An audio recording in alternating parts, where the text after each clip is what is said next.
Good evening students. कैसे हैं आप लोग? आई होप कि आप लोग स्वस्थ होंगे, खुश होंगे। और मैं राहुल तिवारी, नीट अभ्योदय प्रतापगढ़ बायोलॉजी का टीचर हूँ, जो आपको इस ट्यूशन में थर्ड लेक्चर पढ़ाने चल रहा हूँ। और थर्ड लेक्चर में हम लोग जो कल का लेक्चर लिए हुए थे, nephron and parts of nephron, तो उसी में एक पार्ट छूटा हुआ है भी, टाइप्स ऑफ नेफ्रॉन। तो हम लोगों में बेटा टाइप्स ऑफ नेफ्रॉन की बात करें तो चलिए आगे चलते हैं। टाइप्स ऑफ नेफ्रॉन की बात करें तो टाइप्स ऑफ नेफ्रॉन जो है वो टू टाइप के हैं। First cortical nephron and second juxtamedullary nephron. हम लोगों में मेजॉरिटी 80% जो नेफ्रॉन है वो कॉर्टिकल नेफ्रॉन है, और रेस्ट यानी 20% जक्स्टा मेडुलरी नेफ्रॉन है। It's okay. अब कार्टिकल नेफ्रॉन्स में क्या होता है, इस टाइप के नेफ्रॉन्स में जो लूप ऑफ हेनले होते हैं वो टू शॉर्ट होते हैं। अब लूप ऑफ हेनले क्या, कल ही हमने आपको नेफ्रॉन के पार्ट बताए और उसमें हमने बताया कि जब पीसीटी एक हेयर पिन लाइक स्ट्रक्चर में ओपन होती है तो उसी को लूप ऑफ हेनले कहते हैं। तो यहाँ पर लूप ऑफ हेनले बहुत ही शॉर्ट होता है, ये आपको याद रखना पड़ेगा, बहुत ही इंपॉर्टेंट है कि जो कॉर्टिकल नेफ्रॉन्स होते हैं उनकी मेजॉरिटी होती है loop of Henle too short, यानी बहुत छोटा होता है। और एक यहाँ नोट पॉइंट हमने एक लिखा, पहले इसको देख लीजिए थोड़ा सा। मैल्पिजियन बॉडी यानी ग्लोमेरुलस और क्या कहेंगे, ग्लोमेरुलस एंड बोमैन कैप्सूल, इन दोनों को मिला के क्या कहते हैं, मैल्पिजियन बॉडी। तो Malpighian body plus PCT and DCT, ये तीनों जो रीजन हैं वो किडनी के कॉर्टेक्स रीजन में सिचुएटेड होते हैं। हमने आपको बताया था जो किडनी है उसके दो पार्ट होते हैं, एक तो कॉर्टेक्स रीजन होता है, एक मेडुला रीजन होता है। जो पेरीफेरी वाला रीजन होता है किडनी का उसे कॉर्टेक्स कहते हैं, और जो सेंटर वाला रीजन होता है उससे मेडुला कहते हैं। तो यहाँ पे लूप ऑफ जो हेनले है वो छोटा है, तो जब छोटा होगा तो उसका मैल्पिजियन बॉडी, पीसीटी, डीसीटी तो कॉर्टेक्स रीजन में होगा, लेकिन उसका जो लूप ऑफ हेनले है वो छोटा होने की वजह से it stand only very little in medulla, यानी मेडुला रीजन में पहुंचते ही, मतलब पूरे मेडुला में ये पूरा तरीके से नहीं पहुंच पाता है, क्योंकि यहाँ पे लूप ऑफ हेनले छोटा है, इसलिए बहुत डीप तक मेडुला रीजन में ये नहीं जा पाता है, क्योंकि लूप ऑफ हेनले जो है वो मेडुला रीजन में सिचुएटेड होता है। और जो आपके मैल्पिजियन बॉडी है, पीसीटी, डीसीटी, ये कॉर्टेक्स रीजन में होते हैं। अगली बात करते हैं जक्सा मेडुलरी में। यहाँ जो लूप ऑफ हेनले होते हैं, यहाँ जो मेजॉरिटी है वो लेस है, और लेस का मतलब क्या हो गया कि तकरीबन 20% जो नेफ्रॉन्स होते हैं वो जक्सा मेडुलरी नेफ्रॉन होते हैं। और ये जक्सा मेडुलरी नेफ्रॉन कौन से नेफ्रॉन्स हैं, जिनमें नेफ्रॉन लूप ऑफ हेनले, जब हमने लिखा उसी का ये हमने लिखा है, जिनमें loop of Henley very long. अब लूप ऑफ हेनले यहाँ पे वेरी लॉन्ग है, यानी बड़ी है। तो बड़ी है तो इसका मतलब ये हुआ कि उसका malpighian body, PCT and DCT ये तो कॉर्टेक्स रीजन में होगा, लेकिन जो hairpin like structure loop of Henle है वो बड़ी है, तो इसका मतलब, और जो लूप ऑफ हेनले है वो मेडुला में होता है, मेडुला रीजन में, तो वो मेडुला में गहराई तक जाएगा क्योंकि वो बड़ी है, किसमें, जक्सा मेडुलरी, यानी डीप तक जाएगा। तो देखिए यहाँ पे लिखा है very long and run deep into the medulla. तो ये मेडुला में काफी डीप तक जाते हैं। कौन, जक्सा मेडुलरी। आई होप कि आपको ये समझ में आया होगा। यही टाइप्स ऑफ नेफ्रॉन्स हैं। अब इसके आगे का जो टॉपिक है, जिसको ये ना समझ में आया हो वो कमेंट में चीजें हमको क्लियर कर देंगे, तो हम फिर से इसको एक बार बता देंगे। वैसे आप वीडियो को पीछे ले जा करके फिर से अगर आप रिपीट करेंगे तो समझ में आ जाएगा मैं क्या कह रहा हूँ। अब आज का जो नया लेक्चर है वो है यूरिन फॉर्मेशन, यानी पेशाब का फॉर्मेशन। तो यूरिन जो फॉर्मेशन होता है बेटा, ये 3 प्रोसेस से होके गुजरता है। कितने स्टेप से? तो 3 स्टेप से होके गुजरेगा यूरिन फॉर्मेशन। क्योंकि किडनी में क्या करना है, यूरिन का फॉर्मेशन करना है ना। तो आप कहेंगे सर यूरिन तो पहले से बना था। अरे कहाँ यूरिन बना था, वो तो यूरिया था, जिसमें बहुत सारे कंस्टिट्यूएंट्स ऐसे हैं जो हमारे लिए उपयोगी हैं। उनको हमको उस यूरिन से उस यूरिया से बाहर निकाल लेने हैं, या जो यूरिया जिसमें है उसमें और भी सारी जो चीजें हैं वो आवश्यक चीज निकाल के अपने पास रख लेनी है, केवल यूरिन बाहर निकालनी है। फालतू की चीजें हमारे पास जो मतलब जो आवश्यक चीजें हैं वो हमको बाहर नहीं निकालनी है। तो यूरिन फॉर्मेशन जो है वो 3 स्टेप से होके गुजरेगा। जो फर्स्ट स्टेप है वो है ग्लोमेरुलर फिल्ट्रेशन। सेकेंड स्टेप है reabsorption and third step secretion. तो यूरिन फॉर्मेशन इन्हीं 3 स्टेप से होके गुजरेगा। तो यहां हम लोग फर्स्ट स्टेप की आज बात कर पाएंगे क्योंकि ये बड़ा है टॉपिक है। तो फर्स्ट स्टेप हम लोग लेते हैं ग्लोमेरुलर फिल्ट्रेशन। तो यहां देखिए ग्लोमेरुलर फिल्ट्रेशन है। तो देखिए यहाँ पे लिखा हुआ है और ये एग्जाम में आ भी सकता है कि यूरिन फॉर्मेशन में फर्स्ट स्टेप क्या होता है। तो देखिए हमने लिखा भी है first step filtration of blood. ये ब्लड को छानेगा। कौन छान रहा है? नेफ्रॉन छान रहा है। और एग्जाम में अगर आपसे पूछे कोई कि ब्लड को छानने का काम कौन करता है तो आप किसको बताएंगे? नेफ्रॉन को। ऑप्शन में नेफ्रॉन नहीं है तो किडनी। ऑलमोस्ट ये सब चीजें कहाँ पे? किडनी में है। तो किडनी में ही तो ब्लड का फिल्ट्रेशन हो रहा है और उस ब्लड में को फिल्ट्रेट करके छान करके हम उससे क्या ले रहे हैं? यूरिया निकाल ले रहे हैं और ब्लड को वापस भेज दे रहे हैं। क्लियर? तो फर्स्ट स्टेप जो होगा ग्लोमेरुलर फिल्ट्रेशन में वो होगा फिल्ट्रेशन ऑफ ब्लड। और फिल्ट्रेशन ऑफ ब्लड कैसे करेंगे हम लोग? इधर देखिए कल ये स्ट्रक्चर हमने नेफ्रॉन का बनाया हुआ था। तो एक ब्लड वेसल्स अंदर आ रही थी, एक ब्लड वेसल्स बाहर जा रही थी। तो जो अंदर जा रही थी उसे अफरेंट आर्टेरियोल कहा जा रहा था, जो बाहर निकल रही थी उसे इफरेंट आर्टेरियोल कहा जा रहा था।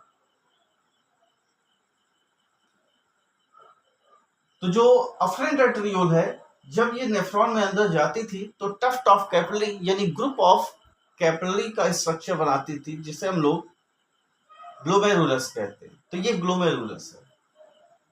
तो ये इसका मतलब ये हुआ कि यहाँ पे जो फिल्ट्रेशन किया जा रहा है वो ग्लोमेरुलस के थ्रू किया जा रहा है, इसलिए इसका नाम ही है ग्लोमेरुलर फिल्ट्रेशन। तो इसमें ग्लोमेरुलस है वो इन्वॉल्व होता है ब्लड के फिल्ट्रेशन में। तो first step in urine formation जो होगा वो क्या होगा? Filtration of blood. ओके,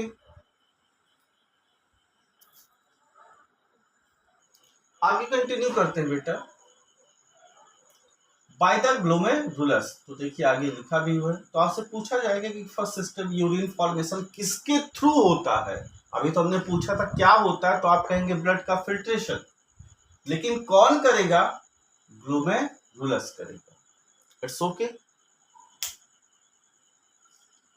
और ये फिल्ट्रेशन वर्ड हमेशा याद रखिएगा कि filtration word directly related to purification of blood. तो आपसे पूछा जाए कि ब्लड को प्यूरिफाई कौन करता है, ब्लड को शुद्ध कौन करता है, ब्लड को फिल्टर कौन करता है, तो आप कहेंगे किडनी, नॉट लंग्स। जो लंग्स है वो ब्लड को ऑक्सीजनेट एंड डीऑक्सीजनेट होता है, उससे वो ब्लड को प्योर नहीं करता। ब्लड को प्योर करने का जो काम है वो किसका काम है? किडनी का। कई बार ये चीज हमने आपको बता दी है। आगे चलते हैं बेटा। On average 1100 to 1200 ml blood filtrate bye kidney पर मिनट। यहाँ पे कह रहे हैं कि 1100 से 1200 ml जो ब्लड है वो फिल्टर्ड होता है 1 मिनट में। यानी यहां से जितना भी ब्लड जा रहा है 1 मिनट में, उसका अमाउंट जब फिल्टर होगा तो कितना ब्लड को फिल्टर करेगा 1 मिनट में? 1100 से 1200 ml। यानी अफरेंट एट्रियोल से 1 मिनट में जितना भी ब्लड जा रहा है उसको फिल्टर किया जा रहा है। तो जो फिल्टर हो रहा है ब्लड, उसका अमाउंट कितना है? 1100 से 1200 ml। 1 मिनट में कितने ml ब्लड को ये छानेगा? कौन? ग्लोमेरुलस।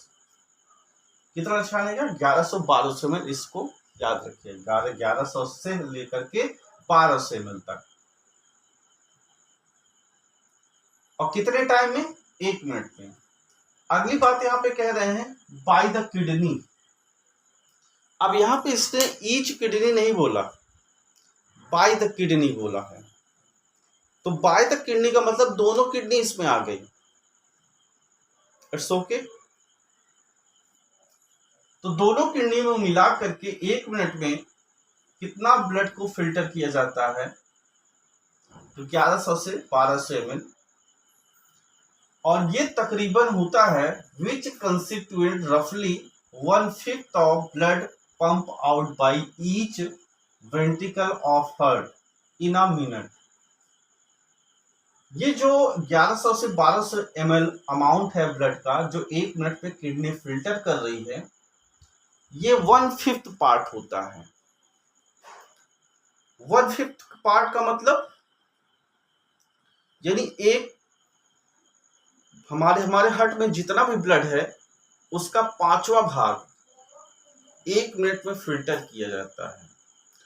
5वां भाग का मतलब सपोज करिए हमारे ब्लड में तकरीबन हमारे बॉडी में तकरीबन 6 लीटर ब्लड है, तो उसका जो 5वां भाग आएगा वो तकरीबन 1100 से 1200 के ml आएगा।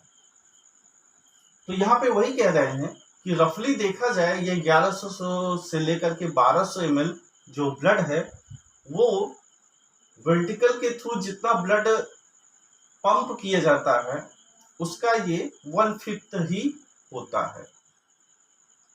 It's clear. आगे चलें। चलिए। The glomerular capillary. अब बेटा यहाँ पे जो ग्लोमेरुलर फिल्ट्रेशन हो रहा है, यानी जो ब्लड को छाना जा रहा है, ये कैसे छन जा रहा है? मतलब कुछ ना कुछ तो मैकेनिज्म होगी। ऐसे तो है नहीं कि ब्लड जा रहा है छन के और इफरेंट से बाहर निकल जा रहा है। कुछ ना कुछ तो मैकेनिज्म होगा, इतनी आसानी से तो छनेगा नहीं ब्लड। तो यहाँ पे देखिए कह रहे हैं द ग्लोमेरुलर कैपिलरी।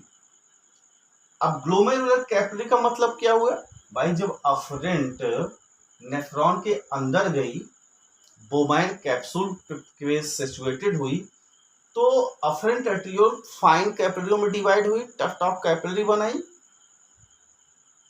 तो उसी कैपिलरी की बात की जा रही ग्लोमेरुलर कैपिलरी। जो ग्लोमेरुलर कैपिलरी है, ब्लड प्रेशर, यहाँ बीपी का मतलब हमने लिखा ब्लड प्रेशर काजेज, यहाँ पे हमने रेड कलर से लिख दिया, नहीं दिख रहा होगा तो लिख लीजिएगा बीपी यानी ब्लड प्रेशर काजेज, इसके आगे लिख दीजिएगा causes, causes filtration of blood Sb4 का मतलब ब्लड थ्रू 3 लेयर। अब यहाँ पे जो ग्लोमेरुलर फिल्ट्रेशन हो रहा है जिसमें मेनली ग्लोमेरुलस इन्वॉल्व हो रहा है, उसमें दो और भी चीजें हैं जो इन्वॉल्व होती हैं ग्लोमेरुलस के साथ साथ। और यहाँ पे ग्लोमेरुलस में भी ये भी बताया जाए कि ग्लोमेरुलस का कौन सा पार्ट स्पेशली इन्वॉल्व हो रहा है जिसके थ्रू ब्लड फिल्टर हो रहा है। क्योंकि इस पूरे प्रोसेस में हम लोग को फर्स्ट स्टेप में यूरिन फॉर्मेशन में पहले ब्लड को छानना होगा ना, छान करके तो यूरिया को अंदर लेंगे नेफ्रॉन के अंदर, तब ब्लड को वापस भेजेंगे। तो यहाँ पे देखिए कह रहे हैं the glomerular capillary blood pressure causes filtration of blood through 3 layers। तो अफरेंट आर्टेरियोल के थ्रू ग्लोमेरुलस में जो कैपिलरियां हैं इसमें ब्लड प्रेशर काज होता है जिसकी वजह से यहाँ पे ब्लड फिल्टर हो जाता है। और जब ब्लड फिल्टर होता है तो उसमें 3 लेयर इन्वॉल्व होती हैं। अब वो कौन सी 3 लेयर हैं अभी आगे बताएंगे। अब यहाँ पे पहले थोड़ा हम आते हैं अफरेंट और इफरेंट। जब हमने नेफ्रॉन का कल डायग्राम आपको बताया था तो नेफ्रॉन के डायग्राम में हमने अफरेंट को थिक बनाया था और इफरेंट को थिन बनाया था, और ये आपके एनसीईआरटी में भी ऐसे बना है। तो यहाँ थिक का मतलब ये है कि ये वाली जो ब्लड वेसल्स अफरेंट अंदर जाती है वो ब्लड वेसल्स मोटी होती है, यानी उसमें ज्यादा ब्लड आता है।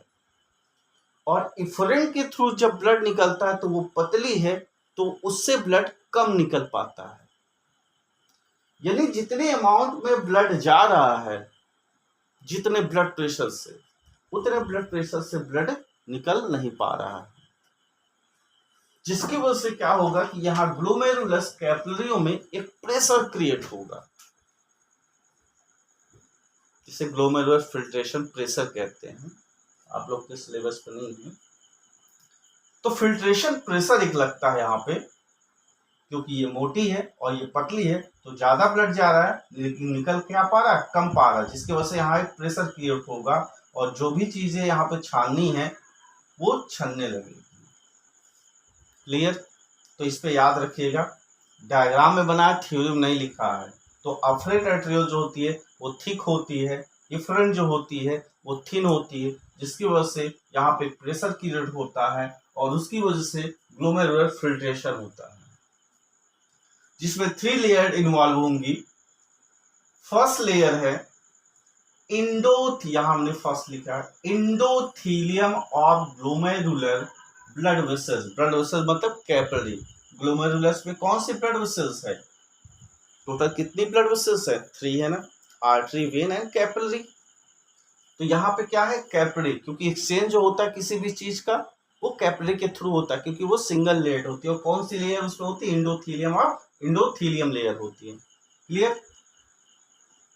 तो कैपिलरी जो ग्लोमेरुलस की इंडोथीलियम ब्लड वेसल्स है वो लेयर इन्वॉल्व होगी। यानी पहली लेयर क्या होगी? Endothelium of glomerular blood vessels, यानी उसकी कैपिलरी की जो इंडोथीलियम है। सेकेंड है वोमाइन कैप्सूल। ये तो हमने आपको बताया था, double walled cup like structure जिसपे ग्लोमेरुलस सिचुएटेड है, तो वो भी इन्वॉल्व होगा। क्लियर? तो पहले ये इन्वॉल्व हो रहा है, सेकेंड नंबर पे ये इन्वॉल्व हो रहा है। And third basement membrane. तो तीसरे नंबर पर बेसमेंट मेम्ब्रेन। और बेसमेंट मेम्ब्रेन कहाँ पे होता है?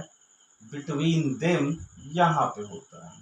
बेसमेंट मेम्ब्रेन हमेशा 2 मेम्ब्रेन्स के बीच में होते हैं। तो देखिए यहाँ पे लिखा है third basement membrane between these 2 layer. These 2 layer मतलब endothelium of glomerular blood vessels and Bowman capsule, यानी इसके और इसके बीच में बेसमेंट मेम्ब्रेन प्रेजेंट होगा।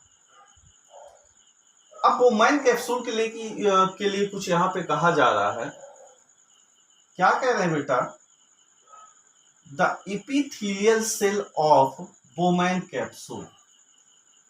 अब जैसे यहाँ बताया गया कि यहाँ पे 3 मेम्ब्रेन इन्वॉल्व हो रही हैं, first endothelium, second Bowman capsule. तो बोमैन कैप्सूल में कौन सी चीज है जो इन्वॉल्व होती है, वो यहाँ पे थोड़ा डिटेल कर रहा है, क्योंकि पूरा बोमैन कैप्सूल नहीं इन्वॉल्व हो रहा है, उसका जो पार्ट इन्वॉल्व हो रहा है उसको अब बताने चल रहा है। तो बोमैन कैप्सूल में the epithelial cell of Bowman capsule, तो बोमैन कैप्सूल की जो इपिथेलियल सेल है वो ग्लोमेरुलर फिल्ट्रेशन में पार्टिसिपेट करती है, यानी endothelium, epithelial cell of Bowman capsule and basement membrane, ये 3 इन्वॉल्व होती हैं ब्लड के फिल्ट्रेशन में। और इस बोमैन कैप्सूल की जो इपिथेलियल सेल्स हैं, मान लीजिए ये बोमैन कैप्सूल है, इसमें जो सेल्स हैं उसी को इपिथेलियल सेल कहा जा रहा है। और इन इपिथेलियल सेल को मोस्ट इंपॉर्टेंट है, कई बार आपसे नीट पूछा गया है, पोडोसाइट कहते हैं। ये डायरेक्ट ही पूछा जाता है एग्जामों में कि पोडोसाइट कहाँ प्रेजेंट है, लंग में, किडनी में, या टेस्टिस में, ओवरी में, कहाँ पे, तो याद रहे ये किडनी में या नेफ्रॉन में प्रेजेंट होता है। और ये पोडोसाइट है क्या, epithelial cell of Bowman capsule, are arrange in a intricate manner. अब ये जो पोडोसाइट यानी एपिथेलियल सेल्स हैं बोमैन कैप्सूल की, ये इस तरह से इंट्रिकेट यानी जटिल फॉर्म में अरेंज होती हैं, जिसकी वजह से क्या होता है, so as to leave some minute space, ये इस तरह से सेल्स अरेंज होती हैं बोमैन कैप्सूल में जिससे कुछ स्पेस बन जाता है, और उस स्पेस को हम लोग बेटा फिल्ट्रेशन स्लिट या स्लिट पोर कहते हैं। और इसी पोर्स की मदद से ग्लोमेरुलस में जो यूरिया है वो बोमैन कैप्सूल और बोमैन कैप्सूल से PCT, loop of Henle, DCT, collecting duct और मेडुलरी पिरामिड, उसके बाद calyces, ureter, urinary bladder, urethra and out. It's okay. तो स्लिट पोर्स बनते हैं, ये इस तरह से पोडोसाइट्स अरेंज होते हैं बोमैन कैप्सूल में कि कुछ पोर्स बन जाते हैं, और इस पोर्स को हम लोग फिल्ट्रेशन स्लिट्स या स्लिट पोर्स कहते हैं। आगे देखिए क्या कह रहे हैं, ब्लड, हमने SV4 का मतलब आपको कई बार बताया, हम ब्लड की बात करते हैं। SV4 फिल्ट्रेट फाइनली, यानी जो ब्लड है वो फाइनली फिल्ट्रेट हो जाता है, छन जाता है इन 3 लेयर्स के थ्रू दीज मेम्ब्रेन, यानी इन सभी मेम्ब्रेन्स के थ्रू। और क्या छान रहा है, ये जो अफरेंट आर्टरियोल से मटेरियल आ रहा है उसको छान रहा है। तो यहां पर देखिए कह रहे हैं दैट ऑलमोस्ट ऑल द चीजें, यानी सभी कुछ, ऑलमोस्ट ऑल द चीजें of the blood plasma except protein pass on to the lumen of Bowman capsule. अब यहां पे क्या कह रहे हैं, यहां पे ये कह रहे हैं कि जब अफरेंट आर्टरियोल ब्लड को लेके जाती है और वो तीनों मेम्ब्रेन्स इन्वॉल्व होती हैं, तो वहां पर ब्लड के सभी कंपोनेंट फिल्टर हो जाते हैं, यानी सभी के सभी चीजें, मैक्सिमम चीजें यूरिया के साथ न्यूट्रिएंट, मिनरल्स, यानी प्लाज्मा में, ब्लड के प्लाज्मा में जितनी भी चीजें हैं वो सारी की सारी चीजें यूरिया के साथ नेफ्रॉन में चली जाती है। तो ये तो समस्या हो जाएगी, अगर नेफ्रॉन में यूरिया के साथ प्लाज्मा में जितनी भी चीजें हैं वो सभी की सभी अगर नेफ्रॉन में चली जाएंगी और नेफ्रॉन में जाने के बाद वहां से बाहर चली जाएंगी तो हम लोग तो जिंदा मर जाएंगे। लेकिन ऐसा नहीं होता, उसकी व्यवस्था की गई है। तो वो तो आगे का पार्ट है, रीएब्जॉर्प्शन का पार्ट है, वहां पे देखेंगे उसको। तो ब्लड के प्लाज्मा में हमने आपको बताया था जो ब्लड होता है उसके दो पार्ट होते हैं। एक प्लाज्मा होता है जो टोटल ब्लड का 55% होता है एंड 45% ब्लड कार्पसेल्स यानी आरबीसी, डब्ल्यूबीसी एंड प्लेटलेट्स।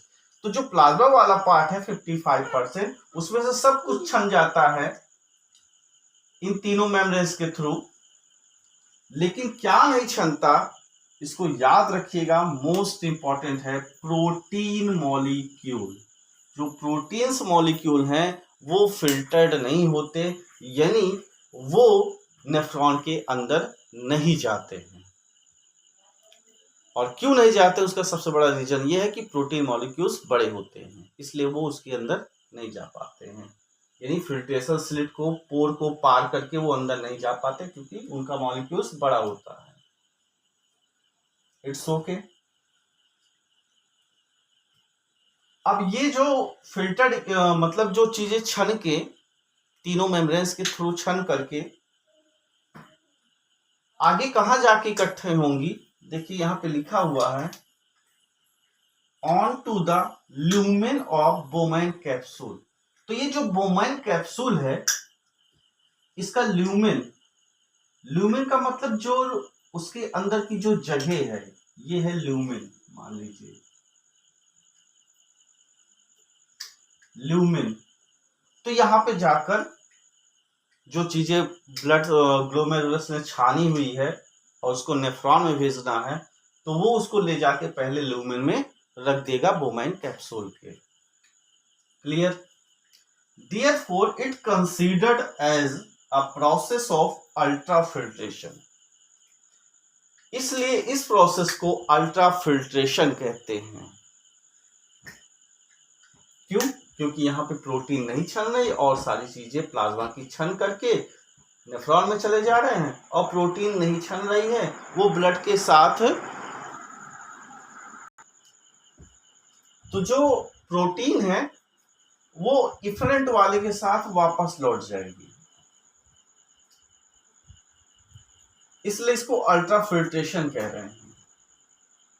तो आपसे पूछा जाएगा कि अल्ट्राफिल्ट्रेशन जो प्रोसेस है वो किस प्रोसेस में आता है, तो ग्लोमेरुलर फिल्ट्रेशन में आता है और ये यूरिन फॉर्मेशन में ही आते हैं। आगे देखिए कह रहे हैं the amount of the filtrate formed by the kidney per minute is called glomerular filtration rate यानी GFR। अब ये कौन सी प्रॉब्लम आ गई भैया? प्रॉब्लम नहीं है, बहुत आसान है। देखिए द अमाउंट ऑफ फिल्ट्रेट, अब यहां पर फिल्ट्रेट और फिल्ट्रेशन वर्ड थोड़ा कंफ्यूज कर रहा है आपको। फिल्ट्रेशन मीन्स होता है छानना,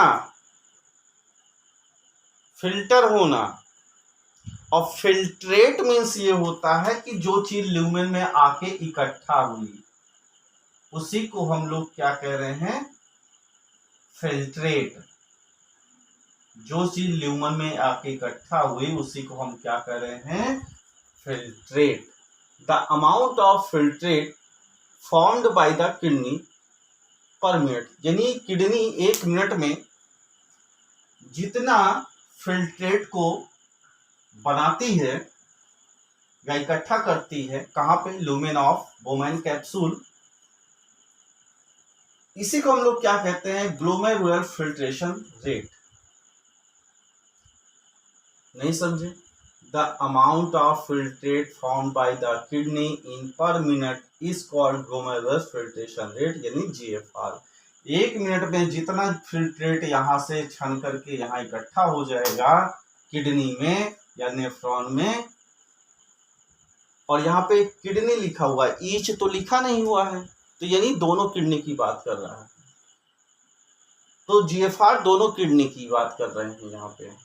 तो जीएफआर क्या है कि 1 मिनट में किडनी जितने अमाउंट को, जितने फिल्ट्रेट यानी जितने सामान, जितनी चीजों को यहाँ पे इकट्ठा कर लेता है 1 मिनट में बोमाइन कैप्सूल के ल्यूमेन में, उसे ही हम लोग क्या कहते हैं, जीएफआर कहते हैं, ग्लोमेरुलर फिल्ट्रेशन रेट। आगे देखिए कह रहे हैं कि GFR in a healthy individual, अब ये आपको याद रखना है,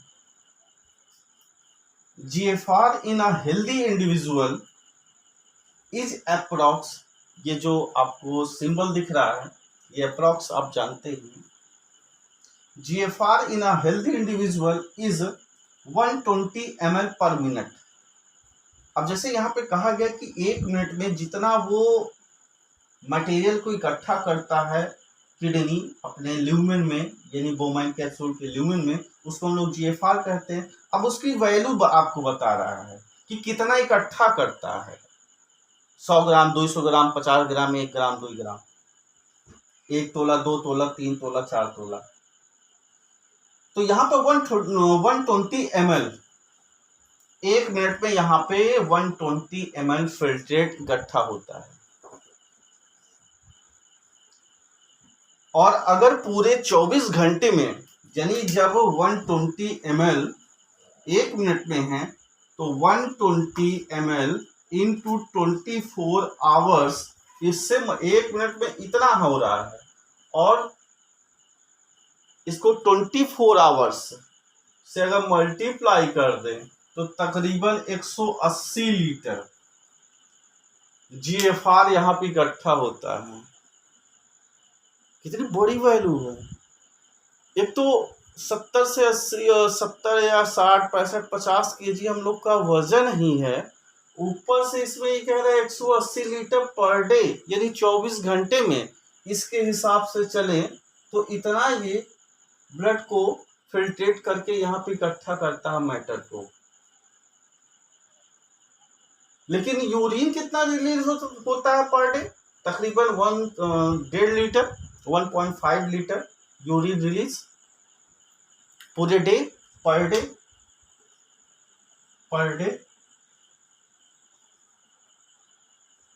तो ये 99% कहाँ गया भाई? हमने तो छाना था 180 लीटर यहाँ पे फिल्ट्रेट इकट्ठा किया पूरे 24 घंटे में, लेकिन यूरिन कितना रिलीज किया पूरे 24 घंटे में? 1.5 लीटर।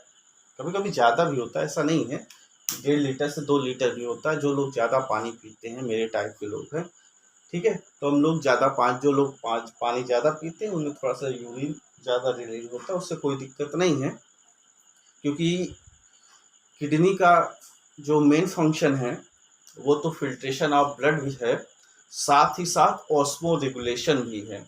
ऑस्मो रेगुलेशन मीन्स क्या होता है? Removal of excess water from the body. तो जो एक्सेस वाटर हमारे बॉडी में इकट्ठे हो जाते हैं उनको भी वो बाहर करता है। और जब पानी की कमी हो जाती है तो यूरिन का कलर कैसे हो जाता है?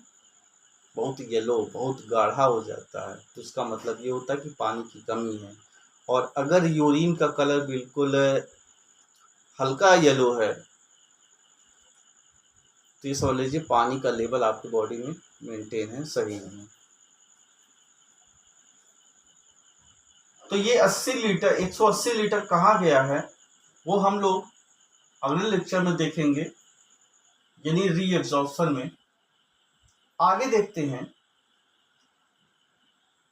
ये जो जीएफआर है ये फिक्स है बेटा कि 125 ml अप्रॉक्स होना चाहिए। यहाँ पे 125 ml पर मिनट नेफ्रॉन में, यानी बोमाइन कैप्सूल में यहाँ पे फिल्टर होके इकट्ठा होना चाहिए। लेकिन कभी कभी क्या होता है कि ये जीएफआर जो है वो फॉल कर जाता है, कम हो जाता है। तो उसके लिए भी व्यवस्था की गई है बॉडी में कि अगर जीएफआर कम हुआ तो क्या होगा?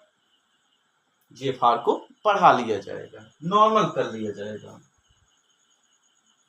लेकिन नॉर्मल कैसे करेंगे? अच्छा, अगर जीएफआर कम हो तो क्या दिक्कत है? अरे दिक्कत है ना, काहे नहीं दिक्कत है? 125 ml पर मिनट फिल्टर हो रहा है, जिसकी वजह से 180 लीटर पर डे फिल्टर यहाँ पे चीज़ें इकट्ठा हो रही हैं और 1.5 लीटर यूरिन रिलीज कर रहे हैं, यानी 180 लीटर फिल्टर कर रहे हैं पर डे में और यूरिन रिलीज कर रहे हैं इतना।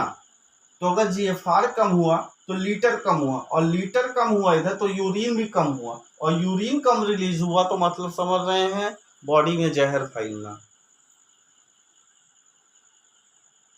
आपके ब्लड को, आपके बॉडी ऑर्गन्स को तहस नहस कर देगा। जहर है, आप जानते ही हैं, यूरिया। तो अगर जीएफआर कम हुआ तो उसको नॉर्मल करने के लिए एक वैकल्पिक व्यवस्था की गई है किडनी के द्वारा, वो है JGA, जीजा नहीं, JGA, यानी juxta glomerular apparatus, juxta glomerular apparatus. ये क्या है बेटा? स्पेशल सेंसिटिव रीजन है जो कि सेलुलर मॉडिफिकेशन से बनते हैं। किससे बनते हैं? सेलुलर मॉडिफिकेशन से। और किसके सेलुलर मॉडिफिकेशन से? इन DCT, distal convoluted tubule plus afferent arteriole.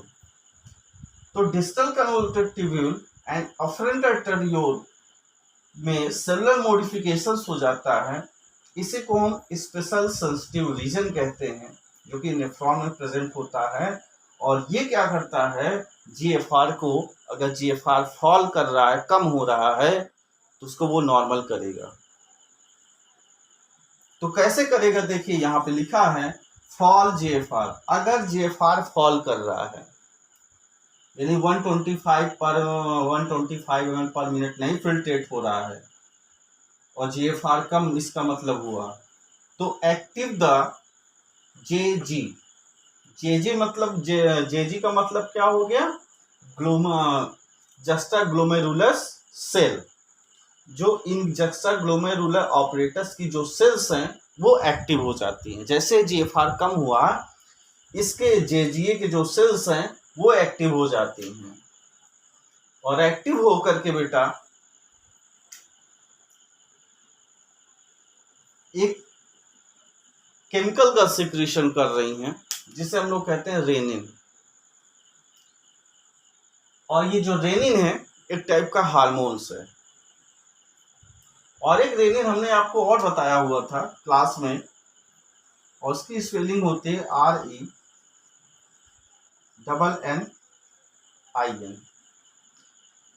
ये जो रेनिन है और ये जो रेनिन है, ये वाला रेनिन जो होगा बेटा, ये होती है किडनी में, आप देख ही रहे हैं। और ये जो रेनिन है ये कहाँ पे है? ये होता है इन्फेंट में, जो शिशु बच्चे होते उनमें होता है, क्योंकि उनमें पेप्सिन एंजाइम नहीं होता स्टमक में, उनके स्टमक में रेनिन एंजाइम्स होता है जो कि दूध को दही में कन्वर्ट कर देता है। और हमने इसका एग्जांपल आपको बताया हुआ था। बच्चे को अगर ज़्यादा तुरंत दही अगर आप प्राप्त करना चाहते हैं तो बच्चे को ज़्यादा दूध पिलाइए, मस्त 1-2 मिनट के अंदर मस्त दही बना के वो निकाल देगा। क्लियर? और ये रेनिन जो हार्मोन्स है, ये जो रेनिन है बेटा, ये एंजाइम है, ये एंजाइम है जो कि स्टमक में होता है। स्टमक में इन्फेंट जो छोटे बच्चे होते हैं, ये पे लिख लीजिएगा, स्पेलिंग RENNIN, ये बच्चों में होता है। और ये जो है ये एंजाइम नहीं, ये हार्मोन्स है जो किडनी से यानी नेफ्रॉन में सिक्रेट हो रहा है, DCT और afferent arteriole juxta glomerular cell से। ये स्टिमुलेट हो जाएगा, मतलब स्टिमुलेट करेगा। और स्टिमुलेट किसको करेगा? जो ग्लोमेरुलर फिल्ट्रेशन है या ग्लोमेरुलस है उसको एक्टिव करेगा, और जिसकी वजह से जीएफआर नॉर्मल हो जाएगी। इसकी पूरी मैकेनिज्म है, हम लोग लेक्चर में आगे देखेंगे। बहुत इंपॉर्टेंट चैप्टर है ये। तो रेनिन क्या करता है, स्टिमुलेट करता है, जिसकी वजह से GFR जो है वो नॉर्मल होता है। और किसको स्टिमुलेट करता है, ये हमने लिखा है GBF यानी ग्लोमेरुलस ब्लड फ्लो। तो वो क्या करता है, ब्लड फ्लो को यहाँ पे बढ़ा देता है अफेरेंट आर्टेरियोल से, जिससे जो GFR कम हुई है 125 ml से कुछ कम हो गई, वो 125 ml पे आ जाएगी, जिससे ग्लोमेरुलस फिल्ट्रेशन रेट जो है यानी 1 मिनट में जितना उसको फिल्ट्रेट करना है चीज़ों को, वो नॉर्मल पे आ जाएगी। आई होप कि आपको चीज़ें समझ में आई होंगी। तो आज के लिए बस इतना ही। जय हिंद, स्वस्थ रहिए, खुश रहिए और जय हिंद।